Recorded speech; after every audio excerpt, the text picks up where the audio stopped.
mais uma aula não presencial do professor Cláudio, rede estadual do estado de Goiás. E hoje nós vamos dar continuidade à geração de 45, claro, modernismo, terceira geração, a geração de 45.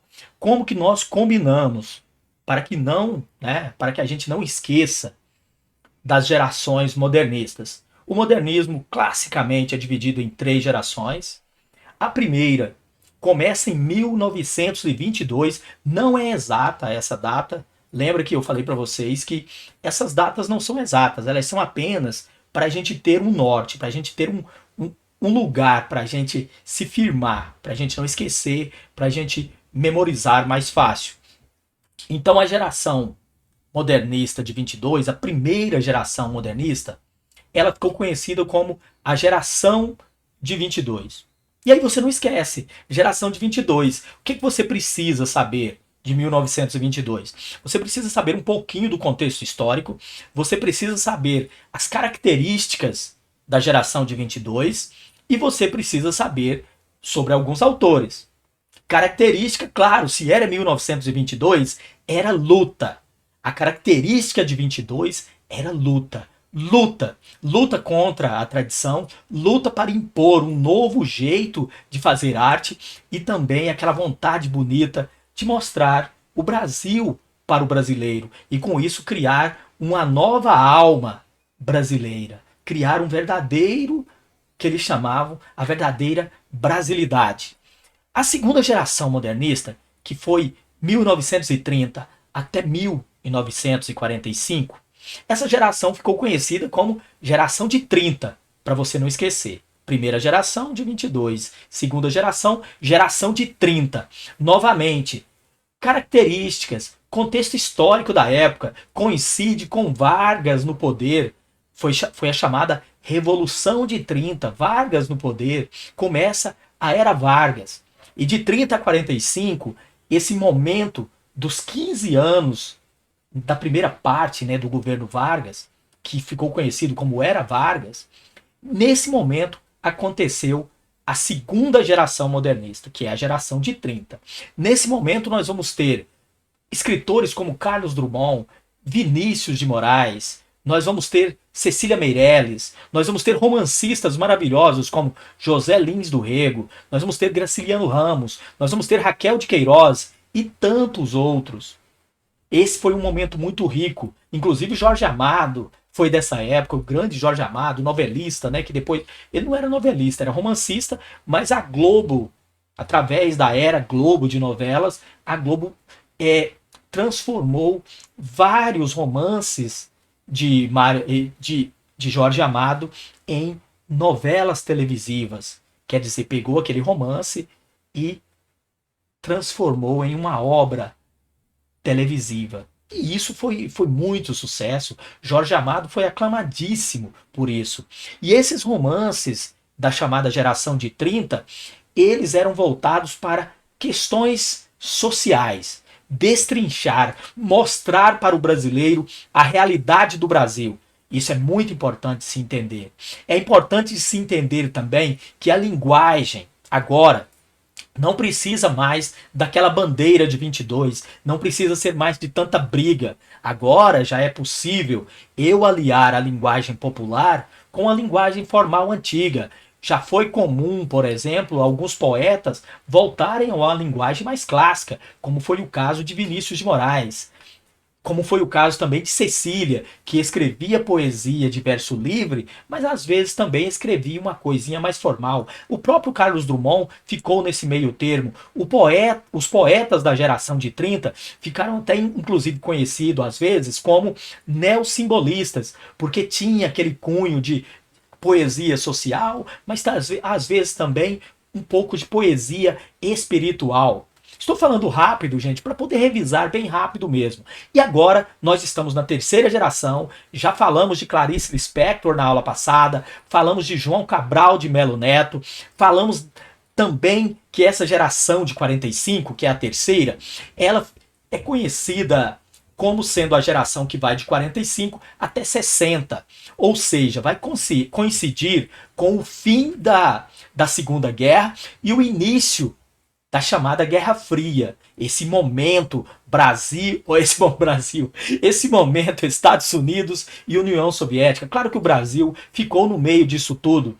Um grupo ideológico do Brasil mais pendente para o lado do comunismo soviético e um grupo brasileiro mais pendente para a ideologia capitalista e liderada pelos Estados Unidos. E até hoje a gente ainda faz esse debate. A direita brasileira tem raízes no capitalismo, enquanto a esquerda brasileira ela tem raízes mais nesse socialismo, comunismo soviético. A União Soviética já caiu por terra, mas a Rússia ainda lidera, a China, ainda tem muitos países que lideram esse movimento de esquerda mais socialista, enquanto tem muitos países capitalistas, como Estados Unidos, Inglaterra e outros, que lideram um momento mais capitalista, uma ideia, até hoje nós temos a ideia do chamado neo, que é esse nome, né, de neo, ele aparece para alimentar essa ideia de que é uma coisa nova. E aí nós temos esse neocapitalismo, que é também chamado às vezes de neoliberalismo. Então, às vezes, nós temos esse monte de ideologia, mas no fundo essas duas que imperam. E a terceira fase do modernismo, então, ela aconteceu no meio disso tudo. Já não tinha mais o que tinha lá em 22, aquela briga para impor bases, derrubar tradição e etc. Não tinha mais. Também não tinha mais tanta preocupação social, porque a geração de 30, ela fez um grande retrato da realidade social brasileira e já estava muita coisa dita, então estava batido, fica falando em coisa social. Esses autores agora, eles puderam se debruçar em coisas novas. E a grande característica da terceira geração é justamente a liberdade. Trazer uma linguagem nova, criatividade. Eles foram capazes de criar coisas maravilhosas. Uma Clarice Lispector, ela dispensa comentários. Um João Cabral de Melo Neto, fascinante. E agora, hoje, nós vamos falar de outra grande figura, que é o Guimarães Rosa. João Guimarães Rosa, para mim, eu sou até suspeito, porque eu sou fã de carteirinha de João Guimarães Rosa. Para mim, é um dos maiores escritores que o Brasil já teve. Inclusive, vocês sabem, né? Tem um debate interno entre professores que boa parte dos professores de literatura e de língua portuguesa, eles são apaixonados, vocês sabem, por Machado de Assis. E aí vocês perguntam, Cláudio, mas você é professor de português, você também não é apaixonado por Machado de Assis? E a resposta é não, gente, eu não sou, eu respeito demais. Machado de Assis é um grande ícone, uma grande figura, talvez um mestre da linguagem, da língua portuguesa, das narrativas, mas eu acho ele enfadonho, eu acho chatinho, ele descreve demais, fica cansativa a leitura de Machado de Assis. Um vocabulário muito denso, até porque pelo tempo em que ele viveu, e muito culto, então vocabulário muito denso, um texto recheado de descrição, um texto que se torna, para mim, cansativo. Então eu basicamente sou fã da criatividade, sou fã da liberdade. Eu sou apaixonado nos autores da terceira geração. Meus 3 autores preferidos, inclusive por isso que eu trabalhei os 3 com vocês, é João Cabral de Melo Neto, é Guimarães Rosa e é Clarice Lispector. Tirando esses 2, eu ainda gosto do nosso mato-grossense aqui, que é o Manuel de Barros, e eu gosto de um goiano, que é o Bernardo Ellis. Quer dizer, e tem o J. Veiga e etc. Então, a terceira geração, para mim, ela é a mais fascinante, porque ela criou. Ela não só fez a arte, não só fez literatura e outras artes em si, mas eles voltaram à criatividade, voltaram a criar. Eles não ficaram naquela briga apenas ideológica do pessoal de 22, eles não ficaram naquela coisa de realidade social da segunda geração, mas eles vieram para a criatividade. E eu, então, sou um desses que defendo que Guimarães Rosa está, sim, no mesmo patamar de um Machado de Assis. Para mim, os 2 grandes escritores brasileiros é Machado de Assis e é João Guimarães Rosa. E vou explicar por quê. João Guimarães Rosa, gente, ele é tão criativo, de Minas, viu? É um mineiro, um médico mineiro. Engraçado isso, ele tinha tudo para não ser escritor, porque a vida de médico ela é uma vida muito corrida, muito trabalhosa, mas os médicos são muito cultos, né? A gente sabe, eles estudam demais. As maiores mentes brasileiras, claro, estão na medicina. Até porque hoje nós temos no mundo da sala de aula um universo de alunos tentando tirar essas altas notas para passar no Enem, no vestibular, e são pontos de corte altíssimos. Então, claro que a galera da medicina é uma galera muito inteligente, muito culta. É claro que quando se debruça na profissão, não sobra muito tempo para brincar de escritor, mas o Guimarães Rosa, ele tinha no sangue o sangue do artista. E ser médico com toda essa carga, e naquele tempo, naquele contexto em que ele foi médico, era um contexto mais difícil do que o de hoje. Ele ainda foi daqueles médicos que pegava o cavalinho e ia de casa em casa, nas fazendas, fazer atendimento. E isso foi, ao mesmo tempo, uma coisa, um osso, né, do ofício, que são os ossos, né, as dificuldades da profissão, mas também foi uma grande coisa na vida dele, porque ele pegou uma caderneta, ele era desses de caderneta mesmo, e ele anotou tudo que ele conseguiu. Ele anotou lendas do universo de Minas, coisas que ele ouvia, histórias e toda aquela mitologia mineira. Os mineiros são muito bons de causos. E ele anotou todos esses causos e depois, quando ele se debruçou para escrever os seus romances, ele fez coisas maravilhosas. Uma delas chama Grandes Sertões Veredas. Tem um conto que eu adoro também que chama A Terceira Margem do Rio. E tem um texto que é fascinante, que chama Manuelzão e Miguelim. E tem uma coletânea de contos, inclusive é o texto que vocês vão ler para fazer o exercício, que chama Sagarana. E ele então, olha o tanto que era criativo o universo. E ele volta a falar do sertanejo, sim. É engraçado, né? Tem o sertanejo da Raquel de Queiroz e do nosso querido, não pode fugir o nome aqui, que é do nosso querido Bernardo Ellis, que é nosso goiano aqui. Tem também o Graciliano Ramos, que é outro que fala do sertão, do universo do sertão. Inclusive Monteiro Lobato também fala desse universo sertanejo. Mas, Cláudio, mas se é tanta criatividade, o que tem de mais criativo no Guimarães Rosa falar do sertanejo, falar do sertão, e não tinha no Monteiro Lobato, não tinha no Graciliano Ramos, não tinha na Raquel de Queiroz, não tinha no José Lins do Rego? Simplesmente, gente, porque esses outros sertanejos do universo desses romances anteriores, o sertanejo não tinha voz. Isso mesmo, o foco narrativo. O segredo foi o foco narrativo. Se você pegar o caipira do Monteiro Lobato, o caipira não tem voz. O caipira do Monteiro Lobato, ele não fala, porque simplesmente falam dele. Tem um narrador observador que vai narrar em linguagem culta, um português padrão muito culto, e esse sertanejo não tem voz. Ele fica ali de cócoras, né? É o Jeca Tatu. Ele fica ali de cócoras e ele não fala nada, apenas falam sobre ele, contam coisas sobre ele. O sertanejo do Graciliano Ramos, no caso o Fabiano, lá de Vidas Secas, o Fabiano também não tem voz. É aquela coisa de indireto livre, né? Tem ali lampejos de pensamento do Fabiano dentro da história, mas o Fabiano em si ele não conta a sua própria história. A história é contada também por um narrador culto, um narrador muito com português muito fascinante, inclusive Graciliano também é um dos grandes escritores que o Brasil já teve. Mas o sertanejo do Guimarães Rosa, no Grandes Sertões Veredas, no caso, que é o Riobaldo, o grande herói de Grandes Sertões Vereda é o Riobaldo. E a heroína é a Diadorim.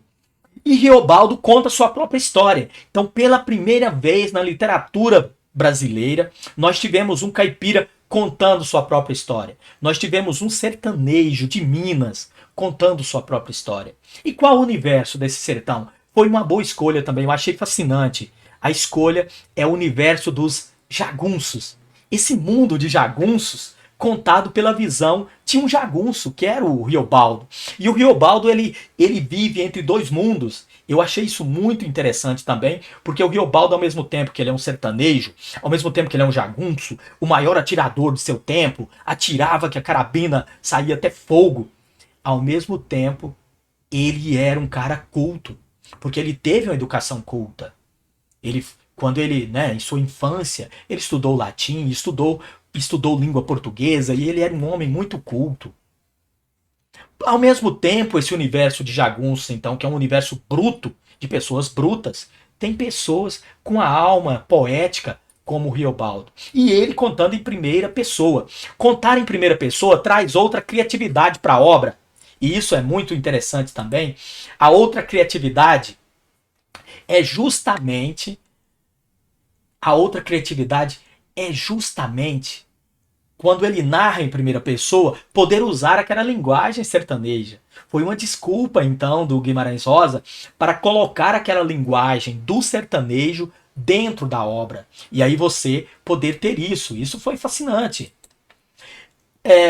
Outra questão, que é o foco narrativo em primeira pessoa também, permite fazer uma espécie de monólogo, assim como a Clarice faz. É outra criatividade que eu acho. É como se ele estivesse falando com um doutor e ele diz, o senhor. É como se estivesse conversando com alguém. É como se fosse alguém realmente lá no sertão de Minas, sentado os dois numa varanda e o Riobaldo contando a sua história para esse doutor ali sentado com ele. E dentro disso nós vamos ter toda uma discussão mitológica, discutir se o diabo existe mesmo ou não, porque para quem não conhece a história, o enredo diz o seguinte: Riobaldo faz uma espécie de pacto com o demônio. E parece aquela história um pouco da Capitu e Bentinho, né? Se Capitu traiu, se não traiu do Bentinho, que o Machado de Assis fez. Parece um pouco aquilo? Parece um pouco. Porque a gente vai ler a história toda e você não vai ter certeza se o Riobaldo realmente vendeu a alma ao diabo para se tornar o cara mais fodão ali do sertão, ou se ele não vendeu. Nós vamos ter uma série de coisas. Eu acho fascinante. Aquele amor meio ambíguo dele pela Diadorim, que na verdade Diadorim é. Eu vou dar spoiler aqui. Não, eu vou dar spoiler não. Quem quiser ler. Quem quiser vai lá e lê. Porque na verdade Diadorim é uma moça que se disfarça de menino no meio daquele universo. É um spoiler, tá bom? Vou dar um spoiler. Uma moça que se disfarça de menino no meio daquele universo, porque não é como o pai dela foi assassinado e criada pelo tio, o tio teve que criar essa menina como se fosse um menino. Teve que ela aprender tudo que um jagunço menino sabia fazer, ela teve que fazer também. E aí, quando então Riobaldo conhece esse menino, que era o Reinaldo, que na verdade tinha o nome de Diadorim, ele fica fascinado. E isso gera uma ambiguidade interessante na obra. Não é uma coisa gay, não é um romance gay, mas ficou muito, deu uma ambiguidade muito legal. Os sentimentos que Riobaldo sentia por Diadorim, mas sabendo que aquilo não tinha como acontecer, porque era um universo bruto de jagunços. Como que poderia um homem sentir coisas pelo outro homem? Mas claro que durante ali a história tem a parte romântica, e a gente que está lendo, a gente sabe que não tem nada demais no que ele está sentindo, porque ele está sentindo é, algo por uma mulher, né, que é a Diadorim. E tem surpresas no final da história. Então, quem não leu, leia. Grandes Sertões Veredas. É um romance para ficar para sempre na sua vida. Marca a vida de quem lê. É fascinante mesmo. E não tem problema eu fazer propaganda desse romance aqui e realmente aconselhar quem não leu que leia. Guimarães Rosa é isso. Tem que conhecer. E aí vocês vão ler, né? Vocês vão ler um trecho de Sagarana para a gente fazer a atividade. Dúvidas? Manda para mim lá no WhatsApp.